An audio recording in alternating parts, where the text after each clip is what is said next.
kapag nag-overheat yung sasakyan ninyo, wag nyo nang gamitin. Okay? So bakit nag-lose compression siya?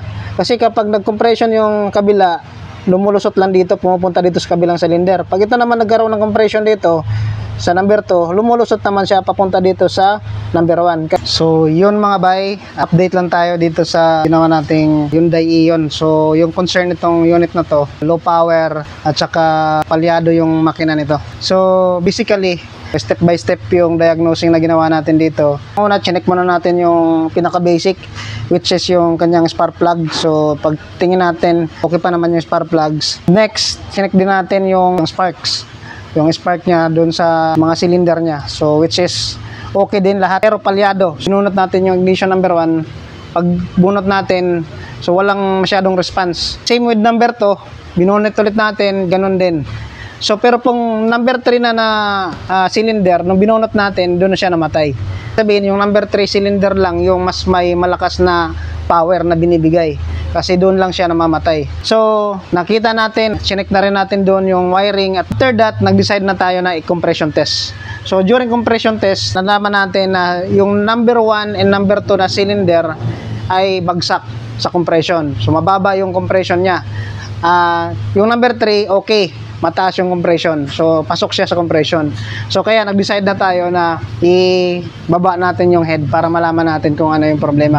So kung makikita natin dito, nung nababa na natin yung head, piston na to, number 1 and 2, basa ng fuel.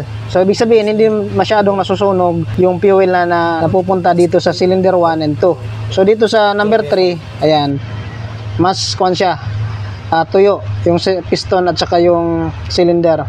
So nakita rin natin ang problema, ito na. Ito mga bay. Ito na yung main cause, ayan o, putol. So bakit nag-lose compression siya? Kasi kapag nag-compression yung kabila, lumulusot lang dito, pumupunta dito sa kabilang cylinder. Pag ito naman nagkaroon ng compression dito sa number 2, lumulusot naman siya papunta dito sa number 1. Kaya palyado yung makina natin at low power.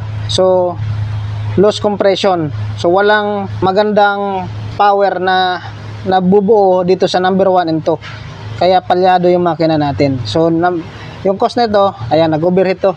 Ayan. Kasi hindi naman masusunog ng ganyan yung cylinder head gasket natin kapag wala siyang overheating. Kapag palagi na nag-overheat yung unit mo, masusunog yung gasket. Tulad nito mga bay, yung kabila, wala siya. Pero papunta na rin kasi manipis na. Pero ito talaga dito yung tinamaan. Ayan o. Okay?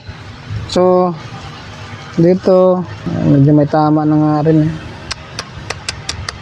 Pinalinisan ko kasi ito eh. Ayan o, medyo may tama na o. Like dito, makinis. Pero ito may tama yung pinaka engine block nya. So mas maganda sana nito, ma-machine shop. Pa-overhaul na lang natin yung buong makina. Kasi yan, may tama na. So depende sa usapan natin sa may-ari nito kung papayag siya na overhaul natin itong kanyang unit. So meron pa naman tong pwedeng remedyo, pero tanungin muna natin yung may-ari kung ano yung decision niya. Okay? Kasi ito, sunog na sunog talaga. So ito yung cause kung kaya low power, saka palyado yung ano natin. So kikita rin natin dito mga bay, ayan o, may mga bakas na rin ng kalawang. Ayan, kalawang. Ito, may kalawang din dito. Ayan o. So baka tubig na nga lang yung ginagamit. Possible kasi, yan, kakalawangin talaga yung loob mo kapag ganyan o. So wag kayong gumamit ng tubig, coolant yung gagamitin natin para maprotektahan natin yung loob ng cooling system natin tulad nito. At yung tubig na yan, hindi lang yan dito, mga bay dito, ito may mga tubig din yan. Itong portion na yan, ayan, tubig yan, yung kinakalawang na yan. So dumadaan dyan yung coolant para maglamig dun sa engine block natin, dyan dumadaan yan.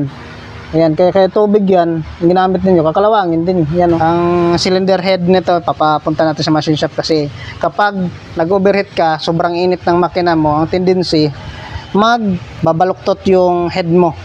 At the same time itong block na to, kung sobrang overheat talaga, hindi na pantay yung flatness niyan.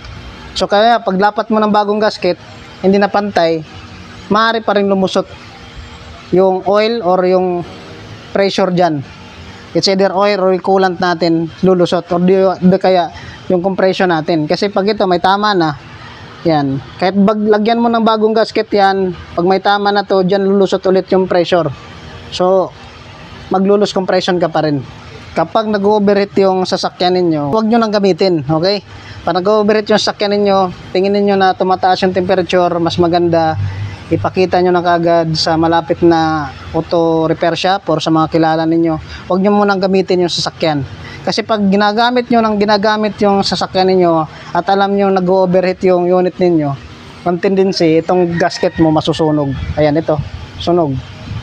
At yung iba, pag sobrang overheat na talaga yan, hindi lang yung gasket mo yung masusunog, pati yung mga plastic dito, mga sensor. Ito, plastic lang ito mga bay.